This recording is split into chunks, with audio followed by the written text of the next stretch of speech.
Welcome back to their Marvel Snap video. Today we're going to be covering three different decks with two different forms each. The first is going to be a version of the deck that just contains pool 1 and 2 cards. This means you're guaranteed to have every card for these decks in your collection by 474. The second variation of each deck is going to cover what I think an ideal variation of these archetypes look like if you have a complete collection in Marvel Snap. Each of these decks are pretty close to this ideal state with just pool 2 cards, so I think they're great choices even if you don't have all of those upgrades right away, but it gives early players things to watch for as they're expanding their collection past level 500, and the deep end of Marvel Snap is things to build into.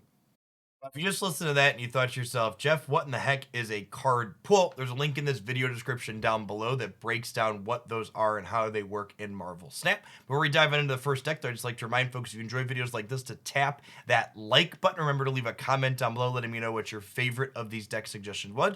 Also, if you're new here, make sure you subscribe to the channel. I post tidbits and game knowledge like this several times per week, as well as a deck highlight almost every single day. I'd love to see you back around real soon. Now, let's get to it with our first deck to break down.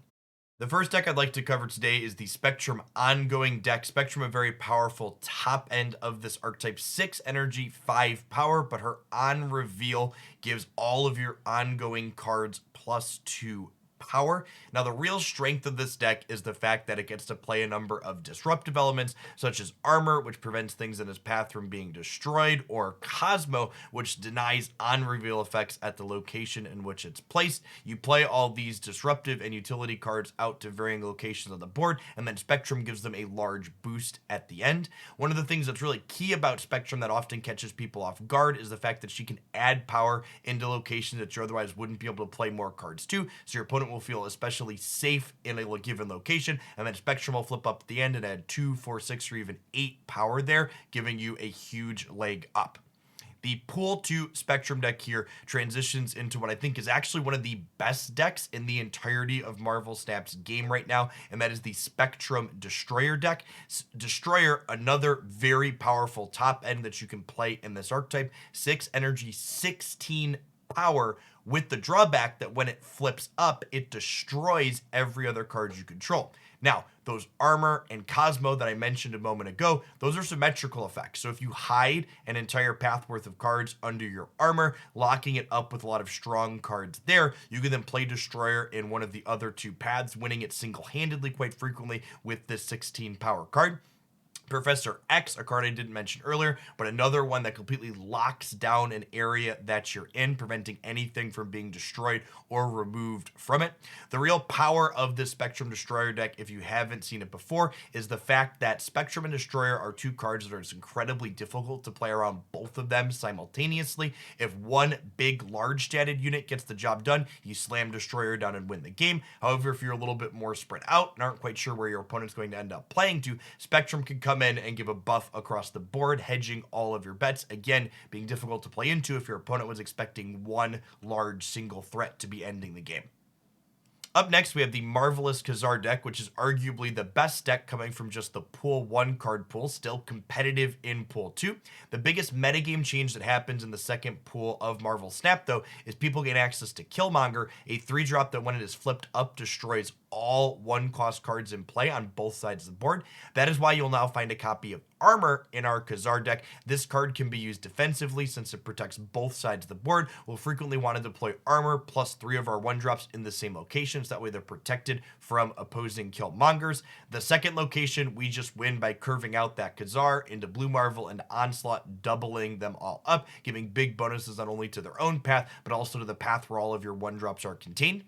I actually think this archetype gets a bit stronger in Pool 3 compared to Pool 2, not only because you get a couple of key upgrades like Debris, which is disruptive to the opponent's board, as well as Green Goblin doing more of the same, but also because there's just slightly less Killmongers in Pool 3. While we are still playing Armor to be able to protect our 1-drops against the occasional Killmonger, the Pool 3 metagame overall is a bit more open than you'll find in Pools 1 and Pool 2, so Killmonger is a little bit less prevalent overall, giving this deck a little bit more room to breathe and really flex its power level. The third and final Pool 2 deck that transitions well into Pool 3 is the Moon Dino deck. This deck is incredibly powerful, with Devil Dinosaur having its 3 base power plus 2 for every card in our hand.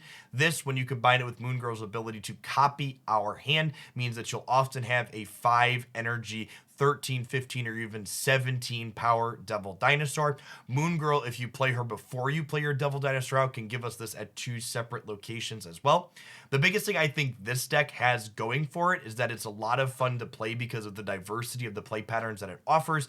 Agent 13 generates us a random card, while Mantis, Cable, and White Queen give us copies of our opponent's cards. This means while you're playing in the deep end of Marvel Snap, you're going to get lots of different situations where you get to draw and play with your opponent's powerful cards that you might not have yet for yourself, creating a lot of unique situations and very fun play patterns, in my opinion. This deck transitions with a couple of Pool 3 upgrades as well, the most notable of which is Quinjet, 1 mana, 2 power card with an ongoing effect that any card in your hand that didn't start in your deck costs 1 less. This means things Agent 13 is making, things Cable and White Queen are drawing from your opponent's deck, or that Moon Girl is duplicating, all get cheaper. Beast is another reasonable Pool 3 upgrade for this archetype. It bounces everything back to your hand at the location with which you play it, meaning we can get effects like Cable, Moon Girl, and Agent 13 multiple times in the same game, which is quite potent and powerful.